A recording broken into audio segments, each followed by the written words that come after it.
Hey guys, it's BW and we're back out in the garage. We're getting ready to put these frame rails in, and I figured I'd bring you guys in and show you what's going on with them. We got to make some changes. I want to show you how I came up with everything, and we'll work the job together for a little bit and see how it goes. Alright, so first of all, for you, those of you that don't watch the shorts, I pulled some measurements off the internet, and it's basically the factory settings and measurements of where things used to be, because obviously we've changed the floor, we've changed the trunk pan, and we're changing the frame rails, so everything needs to be put back where it was. All right, so if we look under the car, so get you guys down off the camera, and I'll show you. I got a bunch of tape measures. I actually had my son over here last night, and we verified a lot of measurements, and now I know where I'm going to have to make some changes. You can see how I got an X pattern of tape measures in there, and basically the front one is square, where those two tape measures are crossing over. And what that measurement is for you guys, the front of these new frame rails has a hole, and that is the hole you use for measuring. You can see I actually have this tape measure taped to that hole for the back X, but for the front X you go from that hole, and we come around, and I'll show you. There's one of these on each side. They call them the body mounts, #1 body mounts, and they're right by the firewall. And let me bring this in here and show you. All right, and that's the body mounts right there. And you guys can see I have this bolt hanging down there. On the directions it says there is a hole adjacent to this body mount, and that's it. And you can't get the tape measure up there, so I just grabbed these old shackle bolts and bolted them through there so that they could drop down and we could get our measurement. Now when that tape measure is up into that new measuring hole on the frame rail and brought back to the center of this bolt, the measurement needed to be 79 1/16, and you can split hairs there, but it's about 79 1/16 on both sides. All right, so we know that we're square back here. All right, I've been fighting the driver's side since we got this car. It's obviously, it was hit back here or something, and we know that quarter rocker was gone, and we broke the quarter loose, it relaxed, a whole bunch of things happened, but this just adds to it for me, because I wanted to make darn sure before I do what I'm about to do here. I've measured this X, I can't tell you how many times, and it's from that front measuring hole to the center of the shackle hole. And it's supposed to be 66 3/8, according to the measurements on this letter J. You can see the front measuring hole to the center of the shackle bolt. And from the front of this one to the center of there, you can split hairs. It's a little over, it's 66 1/2, but I would, you know, laying underneath and trying to get the center of that, I would say it's slightly under a 1/2 inch. It's a little more than 3/8, but it's a little less than 1/2. All right, and you come over to this side, and you're a full 3/8 too big. If you measure, and you can see where I have that tape measure in that hole in there, measured over to here, because my son's not here, I verified it tonight. 3/8 of an inch too long. So we have to shorten this frame rail. There's no other way to get that measurement. And it actually comes up, you know, it makes sense. We actually, let me climb underneath here and show you some stuff while we're under here anyway. All right, so first of all, that's your measuring hole on the frame rail. All right, and we use that measurement to go from that front one I showed you to here, and the same thing on the other side. And like I said, that one's square, and then we use this hole again to go to that, and that to that. And that's where our discrepancy is, 3/8 of an inch. And we verified it because I went from the stamp hole right here where you put your clip for your spring bracket, And if you measure from here to the end and from the other side, exact same points, it's 3/8 of an inch off. So we know that this frame rail is 3/8 of an inch too long. There's no other explanation. And it's still, even after we take the 3/8 of an inch off, can't wait to show you this, it's still a little long if we took a measurement, excuse me, from this lip to the end of the frame rail, and from that lip to the end of that frame rail, there's actually 3/4 of an inch of a discrepancy. And that's where I made my mistake, or I won't even say I made a mistake, because I pulled, I anchored that side of the floor down, and I pulled before this was welded, and I couldn't get anything out of it. I mean, it's square in the front, so, you know, these are stamped parts, nothing's perfect. But if you were like to go by this point right here, I guess it's where an old jacking, like maybe a bumper jack or something might have went. See how you got an 1/8 inch right there? And we're flush on that side. If you look at that one, we're flush. So there's an 1/8 inch right there. So is that a spot? I don't know. But all our stamps match up for the wheel tub and everything like that. So you could say, well, BW, you're almost 3/8 out. I think it's just stamping and everything like that. Because if you looked inside here, the floor ends up, you know, that gap right there between that bump out for the quarter panel for the bumper there is the same on both sides. Everything is the same except this like one lip that I showed you in the last video. So I think it's just stamping issues. So I'm just gonna pull on this a tiny bit, and I can heat that up, and I can bring this lip out to match that, and that's what I'm gonna do there. So we have to shorten this frame rail 3/8 of an inch. We'll do a little tiny pull right there, and everything will, the measurements will be, or should be, what they're supposed to be. And we can start welding these frame rails in.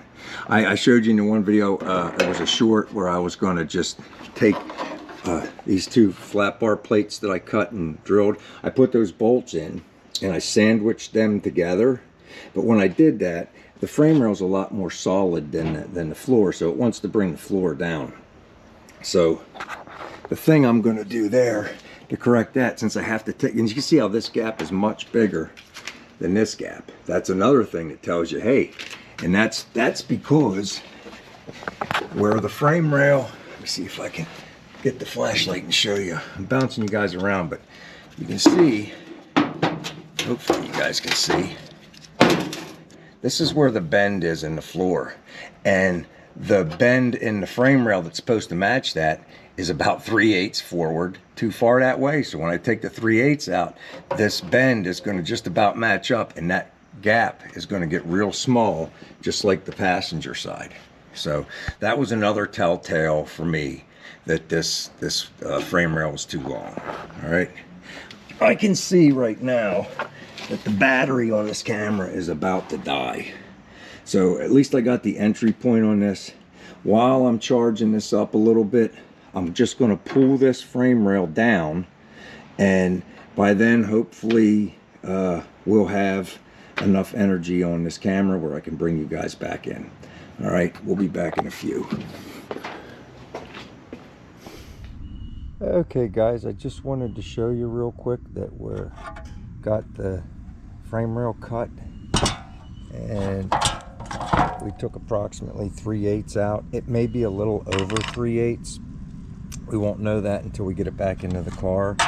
So our next move is going to be to bolt this all back in and get everything to our factory settings for the car. And I'll show you the other measurements. I showed you the X's, but there's actually other measurements from the center of this inside bolt hole to the center of the other inside bolt hole. That's like a 41 15/16 or something like that, center to center. So that's how we get the back of it and everything.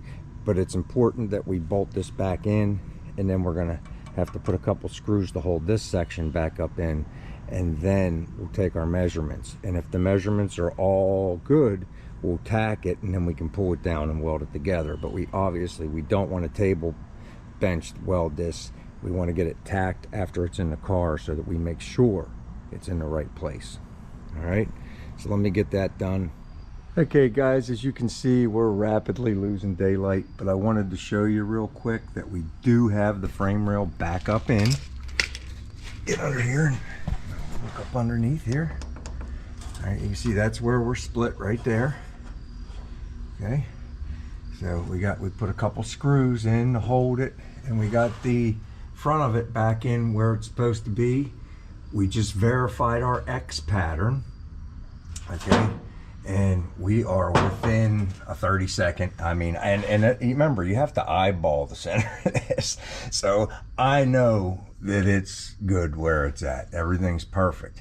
And I measured from that front stamp again to the end of the frame rail on both sides, and we're within that 1/8 inch that's right there. So you know, that's where it is. And I promise you, whenever everything was loose before we welded it, I pulled and it did not move, and we're square up front. So I'm convinced either the car came that way or it settled over the years when it rotted out. So, but I know in my heart now, when we put the rear in, the tires will be centered underneath the wheel wells, no problem, and that this frame rail is where it's supposed to be.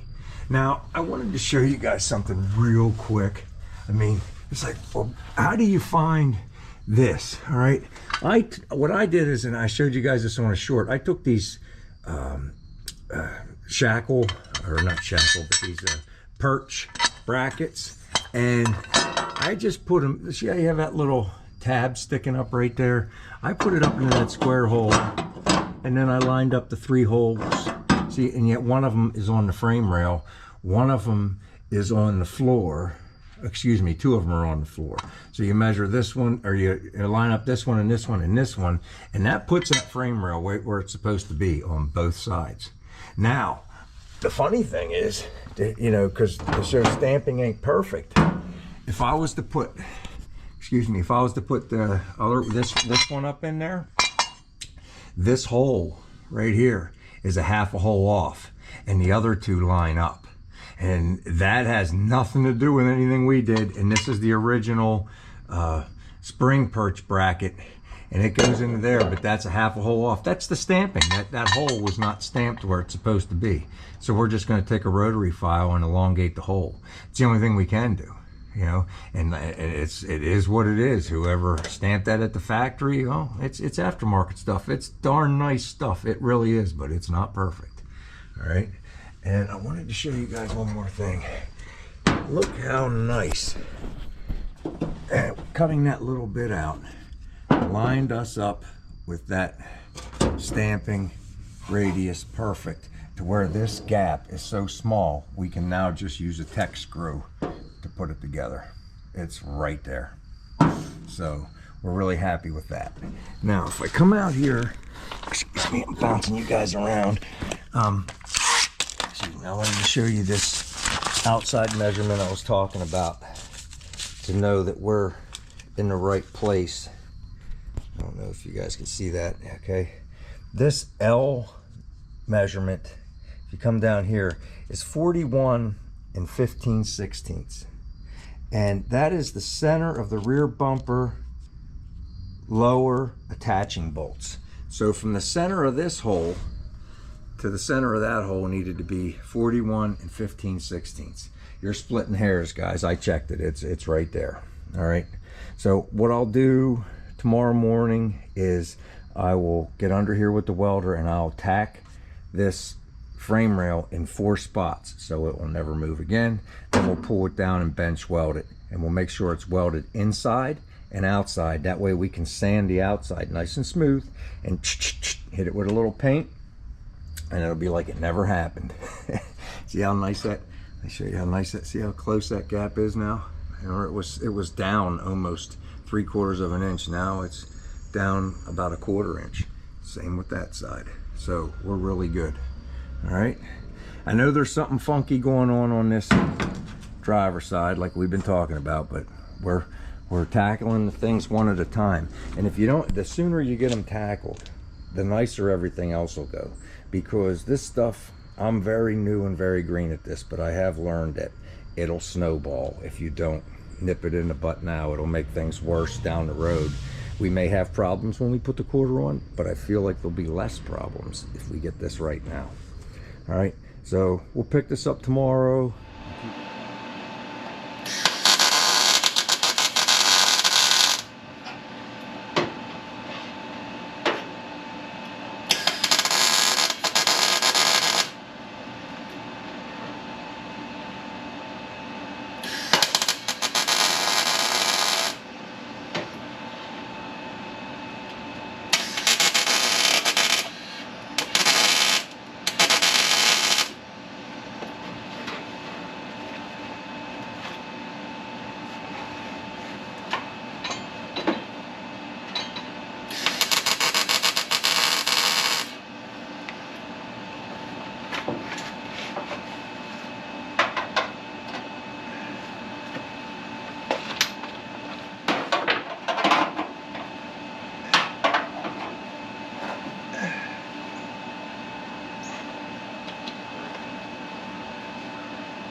All right, guys, well, it's a couple days later, actually. I've been busy. Life, you know, gets in the way sometimes, but I had an hour or two to come out here this evening, so I wanted to finish up this frame rail job that we were on the other day. And you can see I just put 4 tacks. That one's kind of ugly there, but that was on the inside. We'll get it fixed up.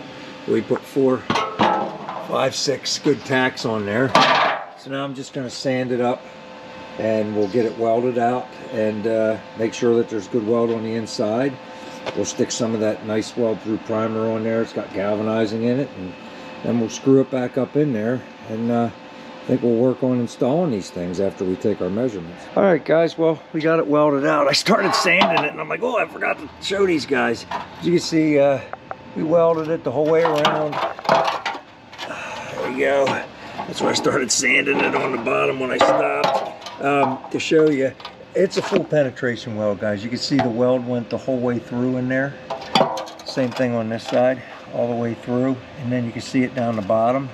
All right, so the weld is all the way through, and it's good and strong. So we'll be able to sand these out nice and smooth. We'll hit it with a little paint, and then we'll screw it back up in there. I think somebody was saying on one of the social media things, maybe fish plate it. Maybe later. I don't see the necessity. It's basic. I think it's 17 or 18 gauge sheet metal, and you know, we're going to be spot welding this all the way up to the floor. So I guess the floor itself would be a fish plate. Plus, if you know, when some guys mini tub these, they cut the side of the frame off and move it in 3/4 of an inch and then just weld it back on. And you know, it's a stiffener. Rails, or you know, frame rails or whatever, but I feel like that full penetration weld is plenty, so that's what I'm going to stick with. So let me sand this out, throw some of that I like that weld through primer. I'll spray it in there. It's got galvanizing in it, and then we'll bolt this back up in there, and I think we're going to start welding it in after I verify the measurements. All right, guys, well, we got the frame bolted back up, And the only measurement I checked so far was from the center of the inside holes, and that's 41 and 15/16. It lines up.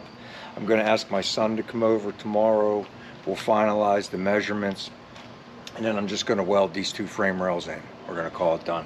I was thinking about doing it overhead from underneath because it's really not a problem for me. But then I look inside the trunk, and I'll bring you over and show you. I mean, I've drilled enough of these self-tappers that I may as well just lay it out and do it from the top. I can get them nice and flat. I don't know if you guys can see that. I already did. I plugged those 2 holes up right there. So I'll probably just do them from the top because it's easier and quicker, and I could probably be done in like an hour. All right. And then once we get the frame rails welded in, I'll bring you guys back in for the next video, and that's going to be this crossover piece. What an adventure that's been, but we've just about got it figured out now. And so I had to spend a little bit of money that I probably didn't have to spend, but I'm glad I spent because I learned a lesson. But I'll go over that with you guys in the next video. The guys that are watching the shorts already know. You know, I've been just following these measurements, and I've had a few people ask me already, well, where'd you get these measurements? Guys, all you got to do is Google 1970 Nova frame measurements, and it all comes up. I found it. I couldn't really get you can download the file to your phone, but then I emailed it to my wife, and she printed them out for me. And she had to play with the resolution and stuff because it was kind of blurry, but she got it to where I could read everything, and I'm sure you guys could do it too at home if you wanted to. So if you need these dimensions, that's how you get them. That's how I got them. All right. I hope you guys got something out of this. I'm learning as I go. I'm just figuring this out, and we're getting the job done one piece at a time, just like the Johnny Cash car, right? We're real close to having the whole bottom of the car brand new, and then we're going to work on making the top of the car brand new. And it won't be long before we have a hot rod that stands out just like our 55. All right. So again, I hope you guys got something out of this. I sure am. If you haven't yet, please consider subscribing. It doesn't cost you guys anything, and it sure does help me. So until next time, take care, everybody.